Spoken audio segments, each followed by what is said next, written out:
ñu ngi leen di nuyu bu baax di leen jaajëfal yéen ñuy suivre chaîne bi di Xalaat TV ñu leen di dalalaat ci seen jàngatu bés bi. te nag dañuy def benn analyse de discours bi Antoine Félix Diome def ci situation wu réew mi fi mu toll ñun benn récitation rek lañ ko jàppee texte buñ ko bindal ne ko demal lire comme que Macky Sall moom ba tey amul courage yu jàkkaarloog sénégalais yi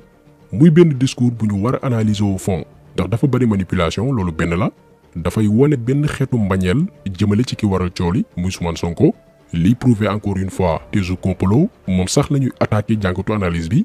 discours bi dafa am aussi lu dul dëgg ak ay accusations gratuites ndax li Antoine Félix Diome wax en français ak li mu wax en wolof dafa wuute lool écart bu rëy moo ci am du benn te baax nañu leeral ko sénégalais yi rawatina ñi nga xam ni seen jàng soriwul.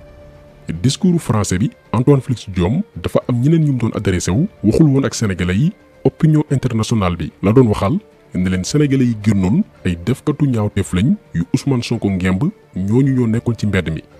discours wolof bi mu ñëw wax leneen di baab waajur yi di baab xale yi naan yam leen téye leen seeni doom waa ji naafeq bu mag a mag la.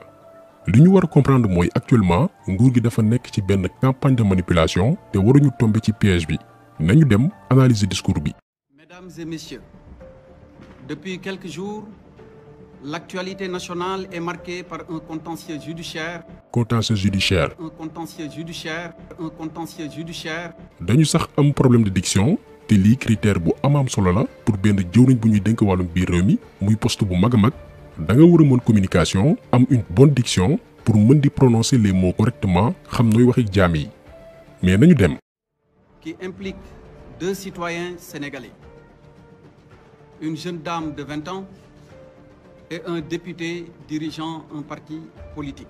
dégg ngeen ko bëggul sax prononcer turu Ousmane Sonko mooy mépris bi leen doon wax ci njëlbeen bi mbañeel bi jéppi gi ñu jéppi waa ji ba jaar ci turam sax da leen di def problème. alors que genre dossier yi nga xamante ni dafa dem ba am une dimension publique ñëpp xam ko mën nga ni madame wala mademoiselle diw ak monsieur diw mais ba ñu tudd turu Ousmane Sonko ndax jéppi bi mbañeel bi alors que politique du loolu. mais Macky Sall ak nguuram dañoo jël politique teg ci seen bakkan def ko mbiru noonoo ak mbañeel ñun sax dañoo yaakaaroon ne ci discours français bi dafa def benn lapsus fàtte cité ay tur mais ci discours wolof bi da ngay sentir que ni ñoom dañoo préparé woon volontairement ne waa ji daal jarul ñuy tudd turam parce que ñoom fa ñuy toog di waxtaanee seen biir dañ naan kii bu mu ñu fontoo Ousmane Sonko nañ ko yar woon ko nan la ak naka la ñoom foofu la ñu toll seen esprit foofu la yegg. moo tax bu kenn yaakaar ni mbir yi mbiru privé la comme ni ko Antoine Félix Diome bëgg a gëmloo sénégalais yi. ñu ngi leen di fàttali ni li waral coow li am ci fan yi yëpp lenn sababu ko lu dul dafa am ñaari doomi Sénégal yoo xamante ni kenn ki jigéen la kenn ki góor la ku jigéen ki ni ko yoon mayee mooy dafa jàpp ni dafa am tooñ gu tegu ci kawam. mu tuumal beneen doomu Sénégal lii nga xamante ni mooy viol. ñu ñëw ci partie française bi nga xamante ni Antoine Diome waxul woon ak sénégalais yi ci discours français bi yëpp ñeneen la doon waxal waa bitim réew comme que waa ONU ak yeneen personnalités yi nekk bitim réew génn nañ di àddu ci li xew Sénégal moom Antoine Diome daf leen doon rassurer naan leen sénégalais yi génnuñu woon ay groupe defkatu ñaawteef ñoo génnoon nañ ko déglu ñëw ci traduction bi. Dans le déroulement de la procédure judiciaire relative à un viol, la personne incriminée a manifesté d'une part son refus public et ostentatoire à répondre devant la justice. Il a d'autre part, par des messages répétés, lancé des appels à la violence, à l'insurrection et à l'affaiblissement de l'autorité de l'État. Ces actes de provocation sans précédent et sans commune mesure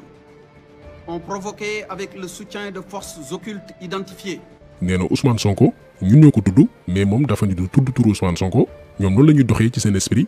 mu ne Sonko gannaaw buñ ko tuumaalee wàllum siif mu lànk ne du wuyu ji déggal yi leen naar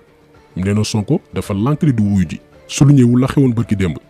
mu ne Sonko dafa woote wàllum fippu ak taal dëkk bi ànd ceeg dañuy reprendre li mu wax en français. mu ne manifestation yi xew ñi ngi ko def en soutien de forces occultes et déglu leen bu baax a baax. ont provoqué avec le soutien de forces occultes identifiées, avec le soutien de forces occultes identifiées, avec le soutien de forces occultes identifiées. nee na ñi génnoon Sénégal gépp di manifester du ay sénégalais yu am lu leen métti déedéet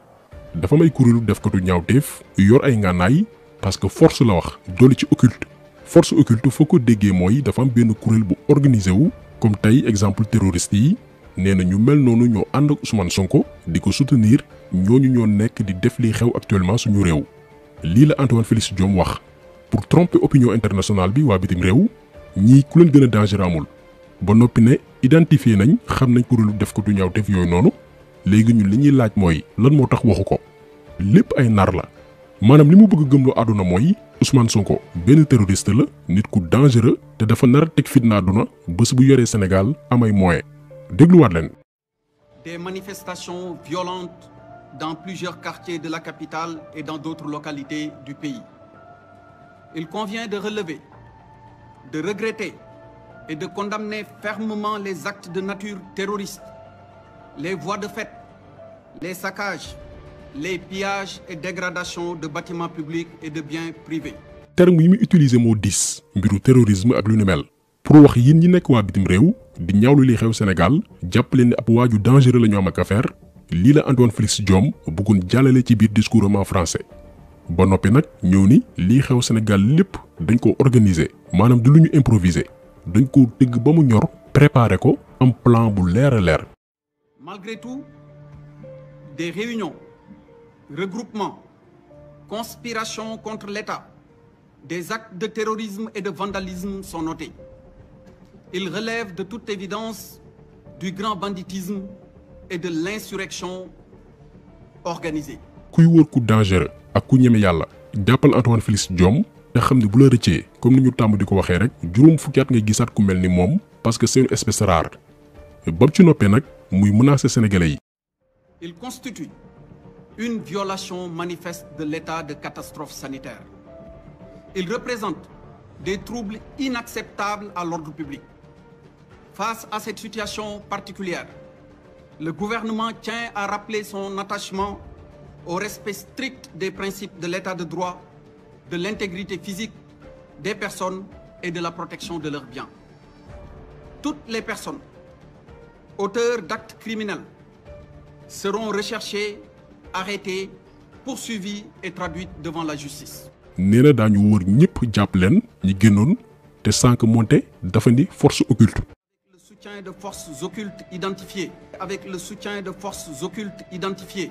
ay kuréelu defkatu ñaawteef ñoo làkku ci mbir yi te identifié nañ leen léegi ñoo identifié naka nga leen wëree kii kan la yàpp en tout cas bu ñu naree jàpp moom yaakaar naa ni sénégalais yëpp la ñuy jàpp ndax sénégalais yi ci boppam ñoo génnoon ñi nga xam ne dañuy soutenir Ousmane Sonko ak ñeneen ñi nga xamante ni ñoom dañoo dajale seeni métit lu baree bari lu yàgg a yàgg profité ci occasion bi ngir fësal ko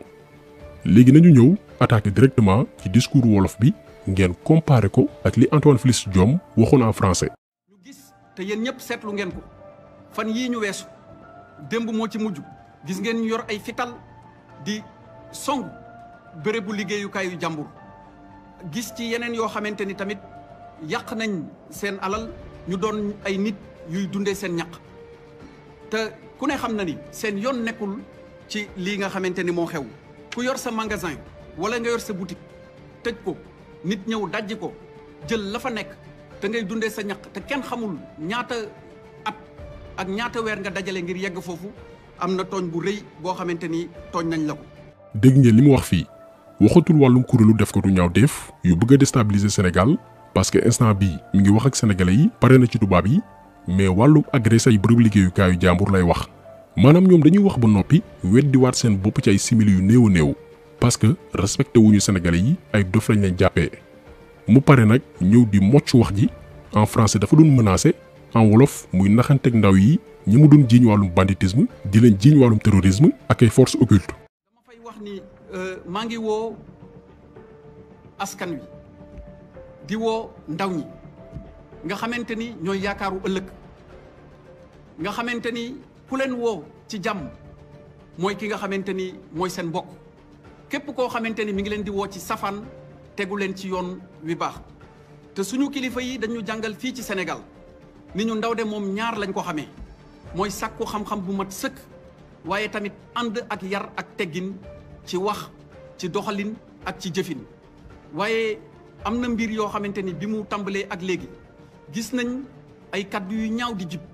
yu àndul ak sutura yu àndul ak teggin te loolu bokkul ci suñu diine bokkul ci suñu aada yi nga xamante ni am nañ leen fii ci réew mi te ni ma ko leeralee léegi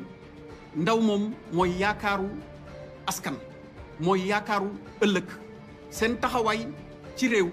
taxawaay la woo xamante ni daf ñuy wan nan la suñu réew di war a mel ak nan la nar a mel ëllëg. kuy wër naa fekk jàppal Antoine Diome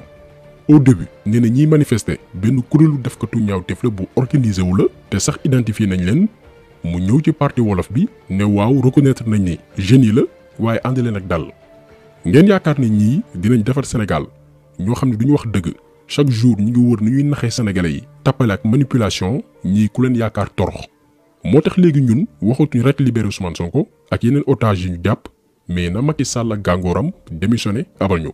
te tey am nañ benn occasion boo xamante ni duñ ko gaaw a maat ndax sénégalais yi tey la ñu gën a booloo tey la ñu gën a engagé wu tey la ñu taxaw temm ngir finir ak nguur gi nga xamante ni ci tappale la ñu bëgg a yoree réew mi